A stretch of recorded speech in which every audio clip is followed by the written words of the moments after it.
Changes Now is a series of 5 presentations. The first begins with forces of change and what it is that is impacting our profession and particularly our specialty in a variety of ways from a variety of sources. Then we're going to take a brief look at social determinants of health before taking a much closer look at changes underway in practice models, changes underway in dental workforce, and changes underway in the 5th presentation in financing and payment.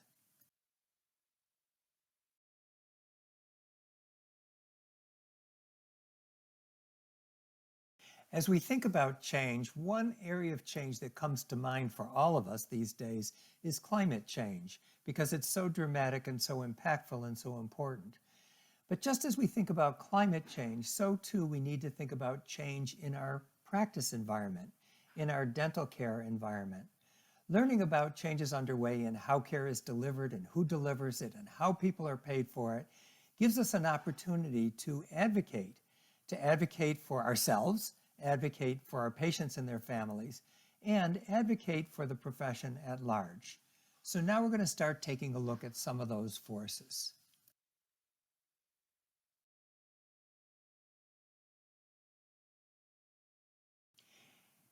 In this slide, we take a look at some of the important characteristics of change, because change, as it says here, change takes no sides. It's not swayed by emotion or righteousness. It does not rely on the past. It is context dependent, and the context of dentistry has definitely changed. Changes may not be things that we welcome. They may not be things that we care for, at least initially. But change does happen, and pediatric dental care does not exist in a vacuum. Rather, it is influenced by changes occurring throughout the larger social environment, the larger political environment, in healthcare, and in its own right, there are changes underway. So what we'd like to do now is to quickly consider 18 moving pieces, 18 changes underway.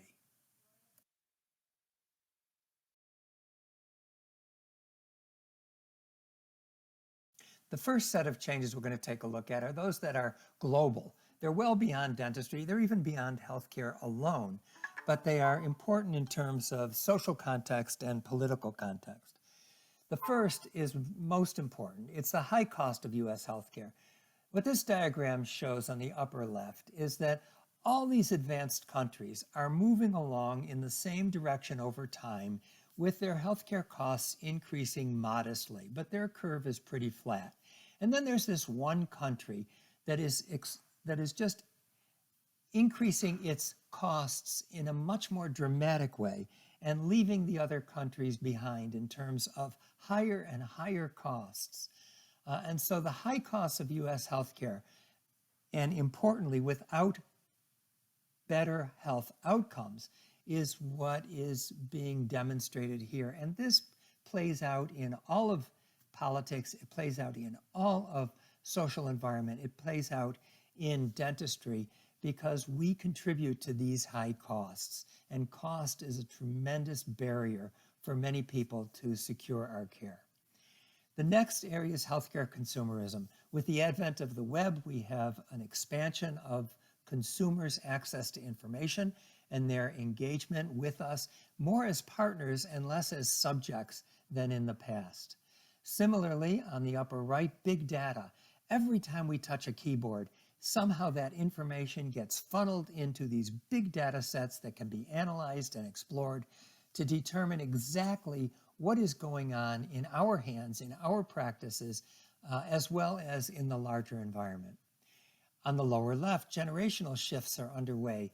Every time there's another generation, there's another set of characteristics.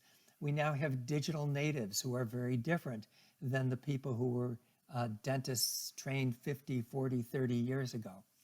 Technology continues to enhance in all kinds of ways, whether that's biomedical technology or information technology or communications technology or clinical technology. Technology advances and advances at an ever-increasing rate. And then, of course, there's the technology that's related specifically to our biologies, and that's the omics revolution. Whether we're talking about genomics or proteomics or metabolomics, All of these omics are making it possible to better and better define the unique nature of each individual person, each individual patient, so that our care can be tailored specifically to them. So these 6 global forces are all the time in the background pushing on our profession and making it important for us to recognize.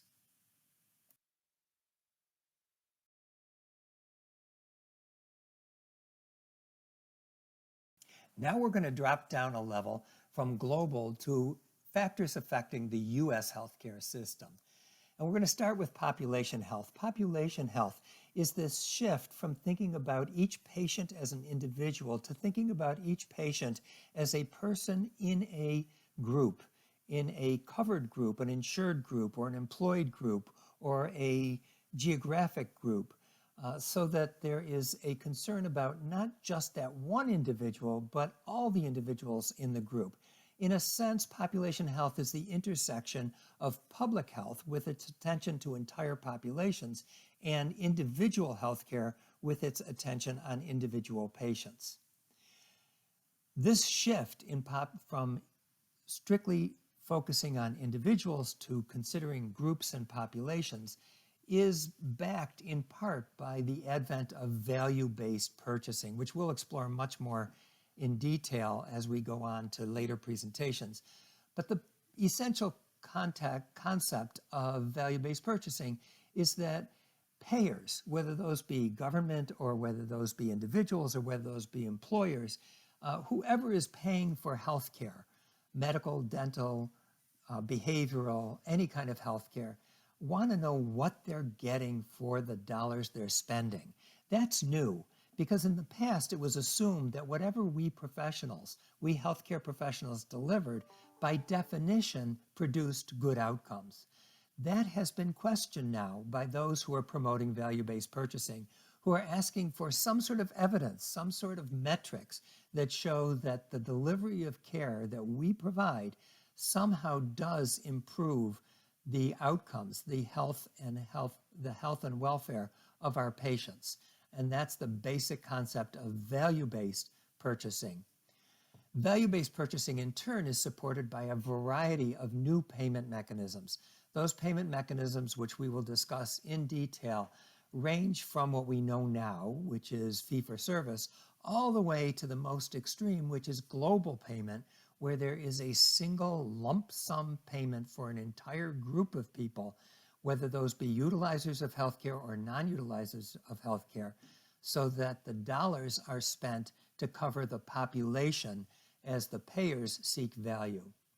All of this is being promoted by legislation.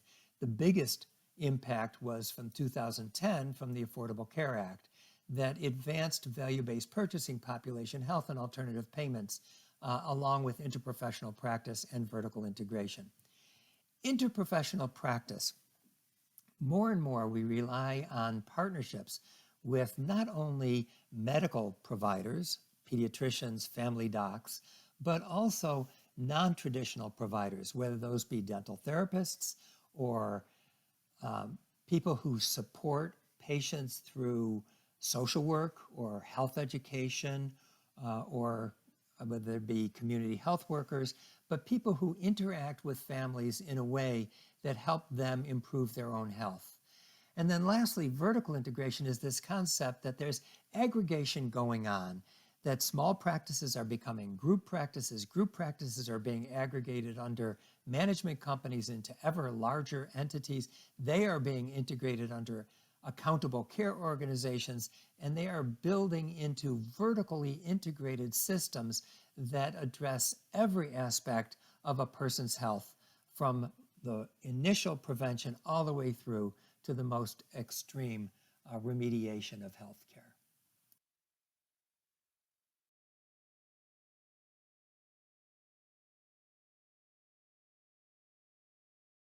Let's drop down now to flux underway in the dental market itself. The first and obvious around all of us is this effort at consolidation, moving from solo practices to small groups to ever larger groups to growing in size and organization in order to meet regulatory demands, in order to address more efficiently administrative requirements of practice, and in order to address the interests and the demands of the latest generation of graduating dentists. This is also reflected in DMOs and DSOs, dental management organizations, dental service organizations, that provide administrative services and organizational services to ever larger groups. Perhaps one of the biggest changes underway is the advent of dental therapy, and this has a particular resonance for pediatric dentists because dental therapists are assistants or hygienists or people trained directly as dental therapists who provide a range of services that were traditionally limited only to the dentist. Irreversible procedures, as they're classified, including such things as intracoronal restorations, stainless steel crowns, pulpotomies, extractions, suture placement. These dental therapists may function, depending on state regulation, rather independently under the general supervision of a dentist, or they may be required to have a dentist present when they're delivering services.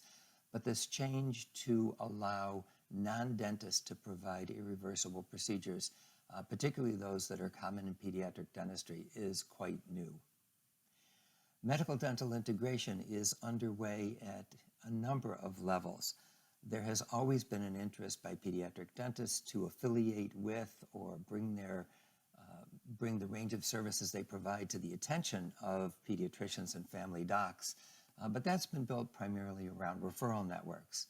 Increasingly, there's now an interest in actually integrating medical and dental care around the holistic needs of given patients, children in our case. The medical dental integration movement really took hold first in federally qualified health centers because federally qualified health centers have, under one roof, both medical and dental services.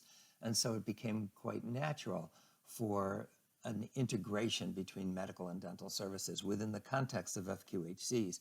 That, however, has expanded well beyond health centers to encompass private practices as well. Dental technology, like all technology, is advancing rapidly with new materials, new diagnostics, new therapeutics, a variety of techniques. Take, for example, the advent of silver diamine fluoride and how that has impacted the practice of pediatric dentistry. The last one I list is population oral health, not to be distinguished from population health discussed earlier, but as a subset of population health, addressing the oral and dental needs of a population. Here we see, importantly, that just over half of our health derives not from our health care, not even from our biology, and not even from the environment in which we live, but from our behavior. And that's especially true for pediatric conditions where caries is overwhelmingly a dietary disease and secondarily a hygienic disease. And so lifestyle is a stronger determinant than health care in people's acquisition of and maintenance of their oral health as well as their general health. This is particularly important in pediatric dentistry where health behaviors, dietary and hygienic, play such an impactful role.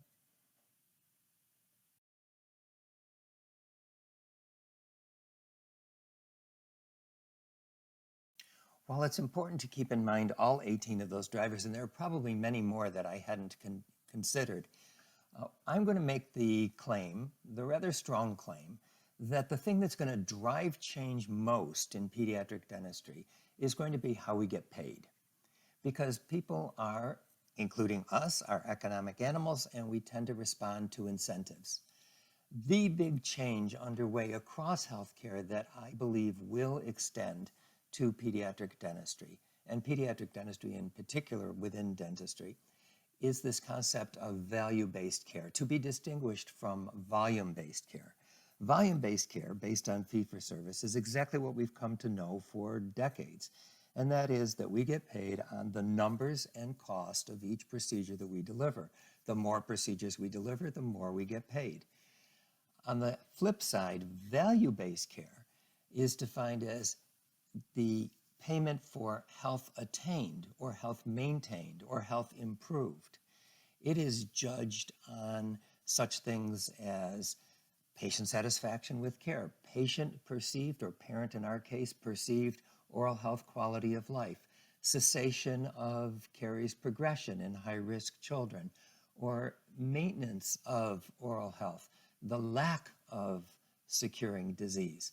And so in a value-based care system, value is the health outcome per unit cost, whereas in a volume-based system, it is the cost of delivering a range of services. All anticipated changes in care delivery, workforce, and payment could be claimed to be derived specifically from this quest for value. So in short, payers, whether they are public payers like Medicaid or CHIP, or private payers, employer-sponsored plans, or individuals reaching into their own pockets, all of those now seek evidence that care is actually improving or maintaining health. This movement is just initially getting underway in dentistry, but payers who have now been involved in value-based payment for quite some time on the medical side are beginning to turn their attention to the dental side and asking, what exactly does pediatric dentistry deliver in the way of value to the patient and family?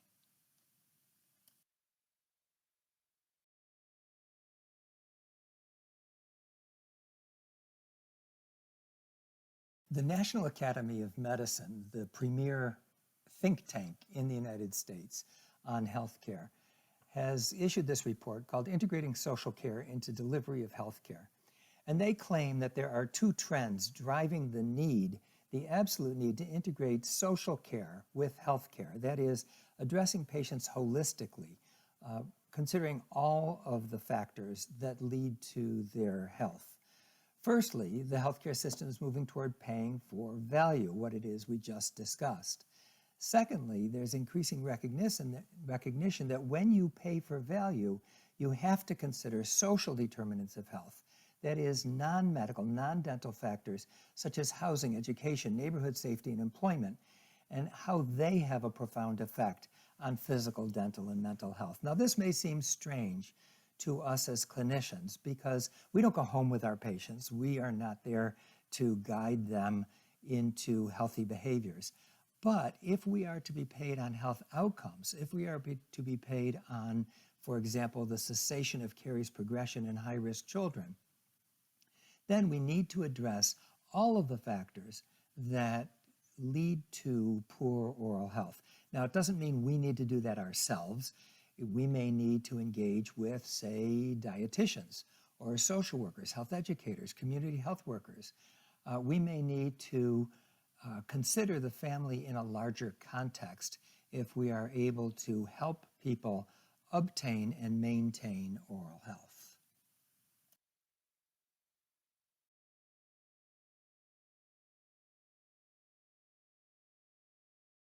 This slide simply recaps this important change from volume to value. So as you read through it, you'll see that it emphasizes the things that we have already addressed, that we're interested now in understanding how we might be paid for value over volume alone.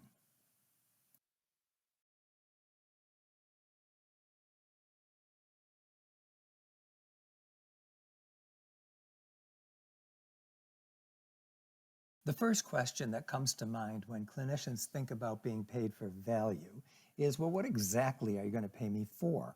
What kind of metrics, what kind of measures, what kind of outcomes are you talking about? So here's some examples of things that might become measurable outcomes for which value-based payment could be arranged.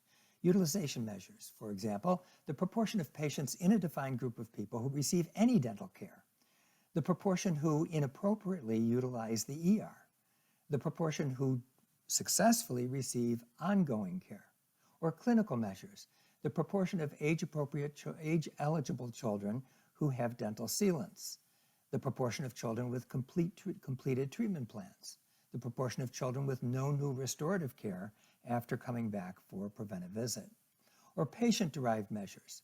parent, or in our case, patient or parent reported oral health quality of life, parent or parent reported satisfaction with care. So these are things that can be measured and can be, in a sense, monetized to reward practitioners for quality of care.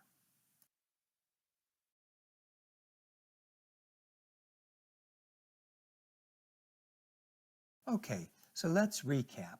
To sum up, payers of all kinds, public, like Medicaid and CHIP, private, like employer-sponsored insurance, and individuals themselves, are increasingly challenging the assumption, the given, that we have always relied upon, that healthcare, including our dental care, produces health, including oral health, and that therefore more care must produce better health, when in fact we know that that's not necessarily true.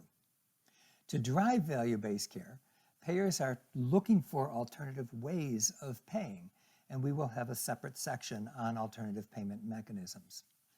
And the quest for health outcomes combined with alternative payment mechanisms is what I believe will be driving change in the care delivery and in workforce that will affect the future of pediatric dental practice.